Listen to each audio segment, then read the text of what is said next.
The message came through while I was already at the airport.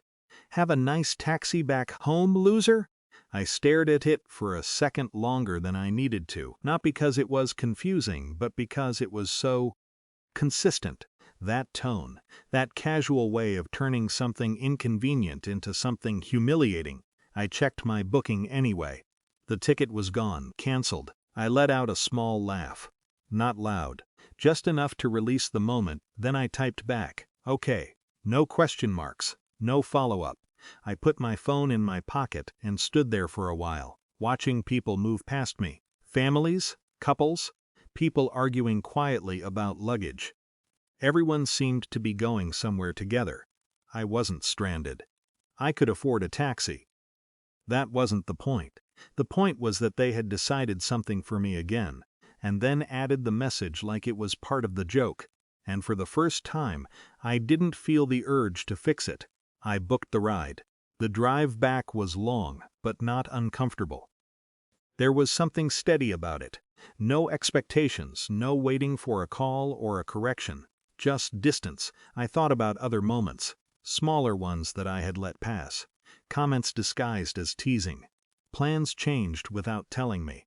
That same pattern of deciding first, explaining later. I used to respond to it. Push back, try to clarify, ask why. This time I didn't feel like asking anything. By the time I got home, the situation had already settled into something quieter in my head, not resolved. Just understood. The next day, I went through a few things I hadn't looked at closely before. The shared phone plan, the extra key they had to my apartment, a couple of subscriptions tied to my card that they used without really thinking about it. None of it was dramatic, just small connections that had stayed in place because it was easier not to question them.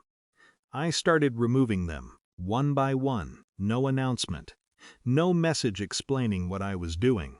It wasn't about making a point. It was about not continuing something I had already outgrown. A few days later, they came back from their trip. I knew because my mom called. I didn't answer, then my dad, then both of them again. I let the calls sit. Eventually, a message came through. "Why isn't the phone working?" I read it, then set the phone down. Another message. "And why can't we get into your place?" That one stayed on the screen a little longer, not because I felt guilty, just because I could see the moment they realized something had shifted. I didn't respond right away. Later that evening, there was a knock at my door. I opened it. They were standing there, not angry, just confused in a way I hadn't seen before. "What's going on?" my mom asked. I stepped aside to let them in, then closed the door behind us. For a moment, no one spoke. Then my dad said, "You're seriously doing this, over a joke?" I looked at him. It wasn't the sentence itself. It was how easily he said, "joke," like that settled everything. "I'm not doing anything over one message," I said. My voice sounded calmer than I expected. "This is just where I am now." They didn't respond right away. I could see them trying to place it. This version of me that wasn't explaining, wasn't arguing, wasn't asking them to understand. "You could have just told us," my mom said finally. I nodded slightly. "I could have," I said. "But I don't think it would have changed anything." There was a pause. Not heavy, just unfamiliar. They looked around the apartment like something should feel different. But nothing had changed physically. Only access. Only expectation. My dad exhaled, slower this time. "So what now?" he asked. I thought about that, not in a big final way, just practically. "We talk if we want to," I said. "Not because we're used to it." They didn't argue with that, which surprised me. The conversation didn't go much further. No resolution. No agreement. They stayed for a little while, then left. When the door closed behind them, the apartment felt the same as before, quiet.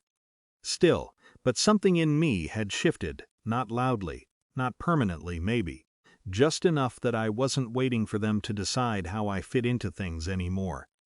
And for the first time that felt settled.